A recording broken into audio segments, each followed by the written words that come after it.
Boa tarde a todos. É com muito prazer que estou aqui.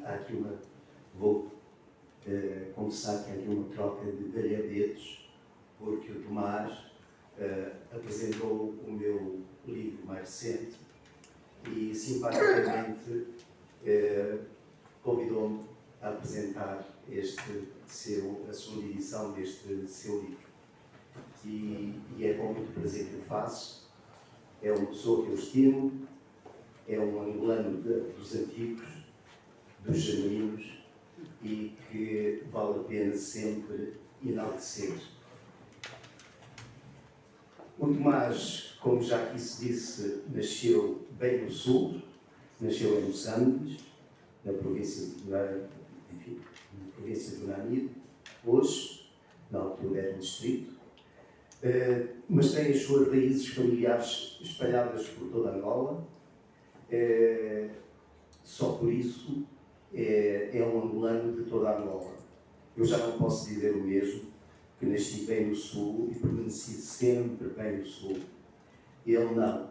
Com a sua família, o pai era um funcionário público, andava para um lado para o outro, e então ele teve o privilégio de ir vivendo em muitos locais de Angola. Isso também lhe dá um lastro muito especial naquilo que escreve. Ele viveu em Lândano, viveu em Caconda, viveu na Caala, viveu em Camacupa, no Cuito e em Malange. E ainda na Lunda. É um investigador atento da história de Angola, muito centrado num tempo que é o do século XIX, que também é um tempo que eu gosto especialmente quando escrevo as minhas coisas. É um bibliófilo assumido também, tem uma belíssima biblioteca centrada em Angola, digamos que é uma biblioteca classificada. Ele não perde tempo com outros livros nem com outras terras, com outros países. Ele centra-se naquilo que é o seu grande amor, que é a sua terra natal. E até na sua biblioteca isso se revela.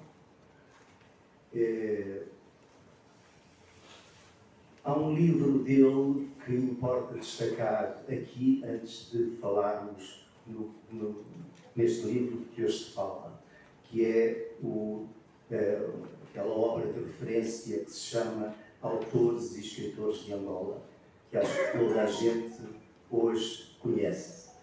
É um livro que não deixa de lado ninguém dos que tiveram algum interesse por aquela terra, independentemente da sua trajetória, ou política, ou ideológica, seja do que for. E isso é interessante nestes tempos em que tudo se divide, qualquer coisa serve para dividir as pessoas, ou por isto ou por aquilo. Ora, o Tomás ultrapassou isso tudo, criando esta obra, que é uma obra de referência. Chão de Canângua, ou O Feitiço de Cangonga, foi a sua estreia no romance e teve a sua primeira edição em 2021 pela Chiado Editora. 2010, já estou corrigido pelo autor, ele não me deixa passar nada. 2010, afinal foi muito mais cedo. Esta edição, a segunda edição é 2025, não é? É a segunda edição? 2015? Onde é que eu fui buscar estes elementos? Estão aqui todos trocados. Mas pronto, quando se fala com o autor ao lado, as coisas saem sempre melhor. Esta edição, como se sabe, é da Perfil Criativo, com versão também digital em EPUB e que está disponível desde essa altura. É um livro de homenagem literária às memórias e às experiências que moldaram a própria identidade angolana. É um romance histórico que combina a vida de Manuel Justino, um degradado português que chegou a Angola em 1860 e se reinventa em Angola. Ele vai se reinventar em Angola. Angola é suficientemente poderosa para que um homem, chegando com todos os dramas que levava, com todas as cargas que levavam e que faz dele um degradado, transformar-se completamente e fazer-se uma figura importante na sociedade angolana daquele lugar, enfim, durante toda a sua vida. Ele vai morrer no início do século XX. Através da sua trajetória, da trajetória desta personagem, o romance constrói um verdadeiro mosaico de personagens, ambientes e episódios onde se cruzam história, memória, oralidade africana e espiritualidade, até 1910, que é a data da morte desta personagem importante do romance. A figura desta personagem central funciona como um dispositivo narrativo particularmente fecundo. Através dele, o romance permite observar esse tempo histórico, para além das estruturas administrativas e políticas, até à experiência humana vivida, marcada por deslocação, adaptação e negociação cultural. Neste percurso, emergem dimensões estruturais do período, coexistência entre sistemas culturais africanos e estruturas coloniais, circulação entre oralidade africana e escrita europeia, persistência de cosmologias espirituais locais, o papel das missões religiosas enquanto espaço de mediação cultural, influência de redes ideológicas e associativas na formação da sociedade da época. Todos estes elementos se observam neste trabalho do Tomás. A narrativa surge assim que esse tempo foi também um espaço de produção cultural híbrida, onde se ensaiaram formas precoces de mestiçagem social, simbólica e intelectual. Ao propor uma narrativa que cruza a memória, a oralidade e a documentação histórica, o romance aproxima-se de uma tradição literária que entende a ficção como espaço de restituição histórica. Não no sentido de uma reconstituição factual absoluta, mas como tentativa de reinscrição de experiências históricas marginalizadas. A publicação da segunda edição, com disponibilização digital, como dissemos, a partir de 2015, e a edição impressa no mesmo ano, reflete um interesse renovado por narrativas que problematizam o passado através de dispositivos literários informados pela investigação histórica. Está de parabéns, por isso mesmo, a Perfil Criativo, na pessoa do seu editor, João Ricardo. Esta continuidade editorial sugere também uma crescente centralidade das abordagens interdisciplinares: literatura, história, antropologia cultural, estudos pós-coloniais, na leitura das experiências históricas africanas, neste caso angolanas. E o enquadramento desta obra torna-se particularmente fecundo quando articulado com o debate sobre Angola no século XIX.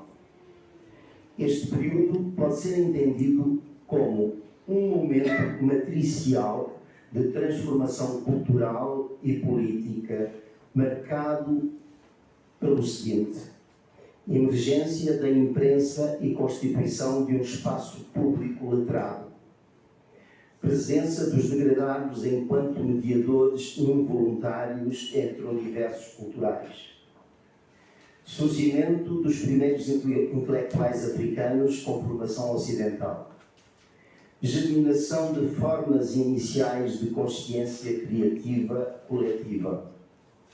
Neste sentido, o romance convida-nos a pensar a modernidade angolana como um processo longo, feito de sobreposições culturais, resistências, adaptações e até reinvenções.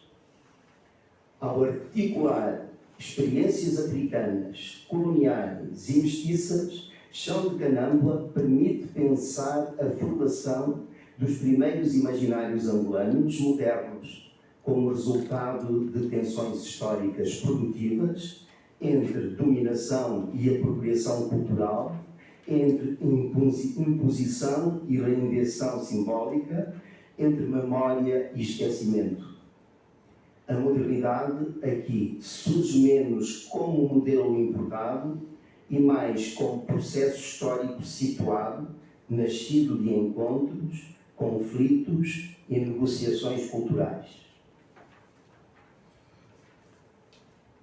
Como consideração final, direi o seguinte: Chão de Canâmbua inscreve-se num campo literário onde a ficção histórica assume uma função epistemológica, não apenas contar o passado, mas interrogá-lo, ampliá-lo e reinscrevê-lo na memória cultural contemporânea.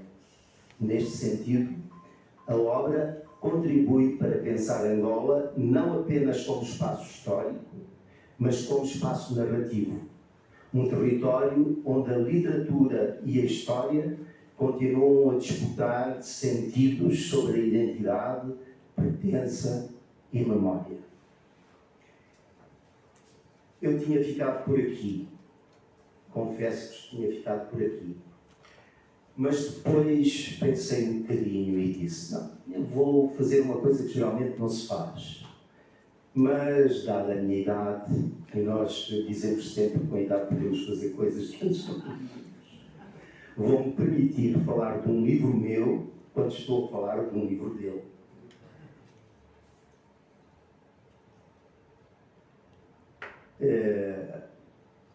E antes de dar por terminada esta apresentação, lembro que um autor, um livro, inspiram outros autores, outros livros.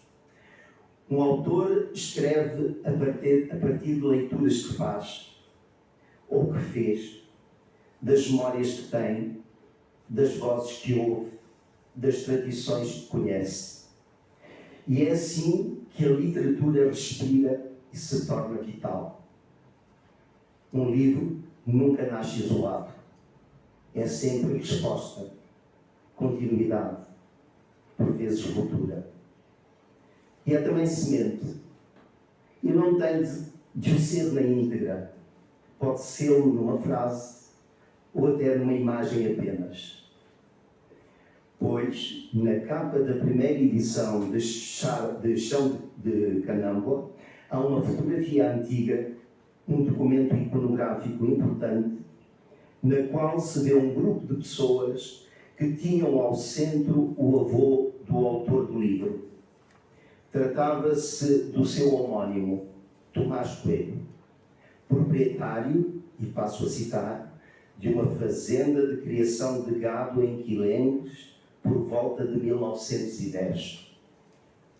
Nessa altura, eu já havia iniciado a escrita do meu romance mais recente, que tem por título Coelho, o Pássaro Troçador, que foi publicado pela Guerra e Paz em finais de 2022. Agora, não me engano, sou eu o autor. E essa fotografia foi a semente que deu origem a uma nova personagem desse meu romance. E por isso termino a apresentação de Chão de Canâmbua lendo uma passagem de Coelho, o Pássaro Troçador, onde, afinal, encontramos essa linha invisível que costuma costurar os livros uns nos outros. A literatura é muito mais do que apenas a sucessão de obras isoladas. É uma conversa longa, às vezes sussurrada, às vezes tumultuosa, entre vivos e mortos. E talvez seja essa a sua força maior. Nenhum livro é o último. E agora vou citar o meu livro. Quando os forasteiros chegaram, já a Muli Ramba do Kipungo estava sentado à sua espera, rodeado dos seus 5 conselheiros, os Oripundi. Apresentava-se com um omovalo simples, um conjunto de casaco e saia de pintado franzida, nos pés umas sandálias de couro e na cabeça a caúia. Entretanto, a caravana de Tomás Coelho aproxima-se, cumprindo uma semana de viagem e cerca de 35 léguas desde Quilenques, com o objetivo de transportar cabeças de gado para a Chibia. As relações comerciais e de família que tem com Alange, Ambris e Luanda são-lhe muito benéficas e ele sabe tirar partido disso. Homem dinâmico e empreendedor tem laços comerciais com a Chibia, numa rede de interesses que o ligam ao comendador Almeida, que muito antes de Tomás abrir os caminhos do comércio de gado, de Caconda até ao Umbe e até à Chibia, estendendo-as a Moçambiques e a Benguela. António José de Almeida recebe um morador de Quilenques na sua propriedade. O anfitrião possui um sambo suficientemente grande para colher os bois que Tomás traz, recolhidas as cabeças que ficam à guarda de 5 pastores, seguem até à casa grande dos Almeida. E fico por aqui. Muito obrigado.